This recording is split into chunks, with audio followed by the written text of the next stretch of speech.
What up, YouTube? Take numero dos. It's your boy Daniel Llanos back again, continuing as always. Because now that it's playoffs almost every single day since it's the first round. Obviously, as the lands progress, there'll be days off, but neither here nor there. I'm gonna keep chugging along just as the playoffs are chugging along. Uh, Tonight's matchups. I'm previewing. There's 3 games. I think the first game is Knicks at the Hawks in Atlanta, 4-5 matchup. At the same time, no, not at the same time. And on ABC, it is going to be the Nets at Boston against the Celtics, and then the nightcap early because it's going to be in Dallas, which is Central Time. Is going to be the Clippers at the Mavericks. How do I want to do this? I'm gonna go with the least interesting game to me, and that's obviously Brooklyn at Boston.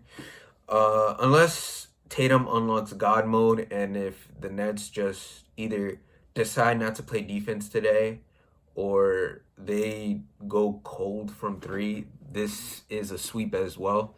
Just like I had mentioned in my previous video with Milwaukee in the Bucks, this is a sweep, and I feel like it's a foregone conclusion. More so now that without Jaylen Brown, the Celtics, even before they did, I might have like given them like definitively, I would have given them a game just out of respect. But now they're getting swept. There's not even a snowball's chance. The only like 20% chance, like 20 to 30% chance I give them is like home crowd, role players step up, and then Tatum enters God mode, or Tatum and Kemba combined for like 60 or 70. And even then, that might not be enough because of the offensive firepower of the big three. And Joe Harris hitting shots, Blake Griffin getting lobs, Landry Shamet hitting outside shots, Jeff Green hitting outside shots, Bruce Brown cutting to the basket, etc., etc. So yeah, I feel like the series is a foregone conclusion. So I'll mark that down as 3-0. I might make it a close game. Might not be a blowout, but I think the Nets pull away late. As for the next one, I think the 2 games on ESPN are both very interesting for differing reasons. I'll start with the first one. Is the Knicks at the Hawks. That is a very interesting. That is 2 evenly matched teams, 2 teams with the same record, and they're both evenly matched in my honest opinion. And the series most likely to me that'll go 7 games in my honest opinion because of like how even these 2 teams are. One team is better offensively and one team is better defensively. So I feel like those 2 things cancel each other out. The Knicks with their defense, and if they're able to go on runs where they clamp down the Hawks and they are able to score, you see what happened in game 2. But if the Hawks are able to hit the shots that Trae Young creates, most likely the Hawks are going to win. Because I feel like even though the Knicks came back and they took the lead, the Hawks almost was similar to game 1. They were able to recover once Trae Young got back into the game and they tied the game. But after that, they got cold, unlike what they did in game 1. In game 1, they were able to execute down the stretch and hit some crazy shots. Like Bogey hit big shots, DeAndre Hunter hit big shots. I'm pretty sure Capella got a dunk, and obviously Trae Young with that with that teardrop, with that buzzer beater.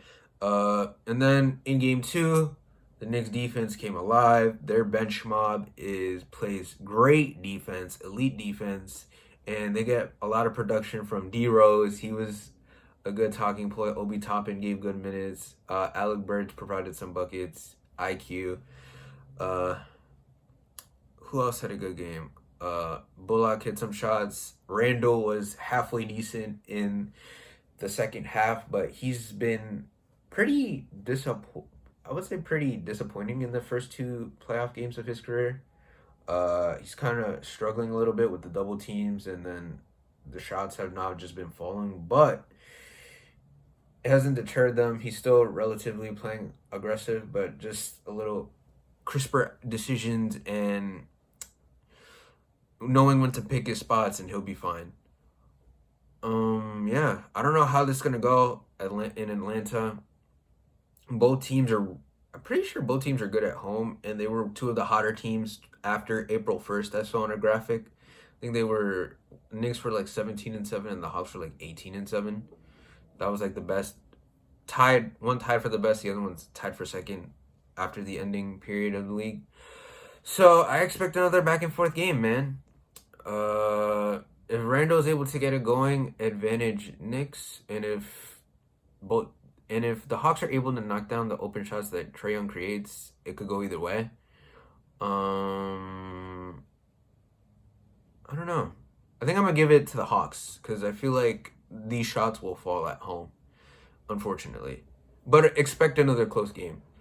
Now, lastly, the nightcap, and honestly, I don't want to say for like legacy is such like a overused term in like today's like sports media right now, but I'm gonna look at Kawhi very differently, and unfortunately, he's gonna get mixed up in that slander. It's not just gonna be pandemic P, way off P. Kawhi, I'm gonna have to give my dude the side eye after I was part of the. I kind of got roped into the narrative. The dude was a cyborg, and I got roped into believing. To be fair, that 2019 championship run that he had is statistically one of the best.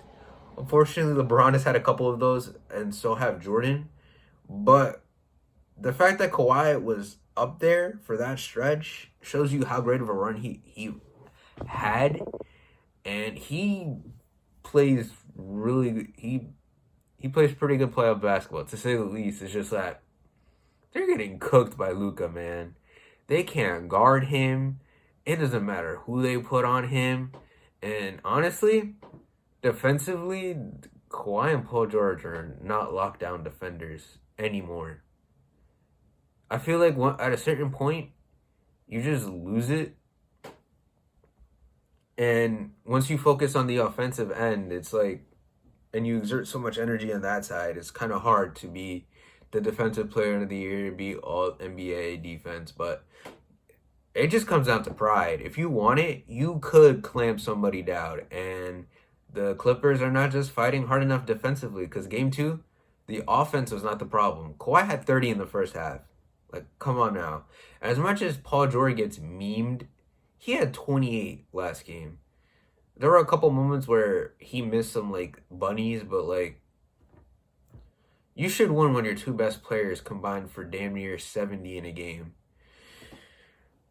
I will say, though, it happens when you let the other team shoot, like, a million threes and they're unconscious and they're completely wide freaking open, though. It's like, you gotta guard the three-point line. You gotta get a hand up there. You gotta fight through the screens.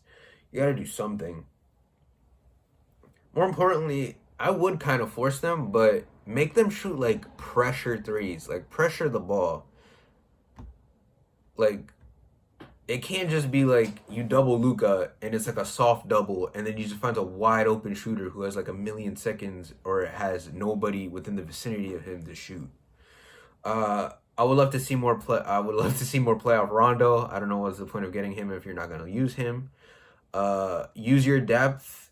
Use Luke Kennard. He's a good three-point shooter as well to cancel out the three-point shooting. If you just want to be, if you want it to be a shootout. I don't know how this game is gonna go.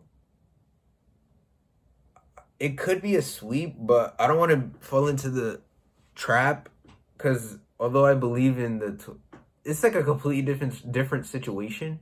Because Kawhi did fall down 0-2 to Giannis in 2019 in the Bucks. But it's completely different situations because now he was the higher seed and they completely lost home court. And now they have to go twice on the road to even out the series. But anything is possible. And there's still, even though you wouldn't believe it, there's still the more talented team. I don't know if they have the best player anymore in this series because, like, Luka has been dogging them. He's, like, been diggity dogging them right now, and it's not even funny. What can I say?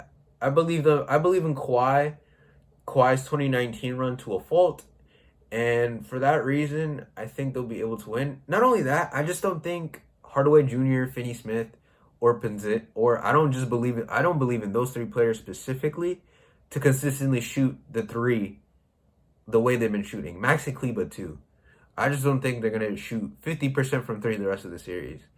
I think that's gonna dip, and their free throw shooting for the Mavs will catch up to them. That's all the time I have for today. So all in all, I go Hawks, Clippers, and Nets for tonight's game threes.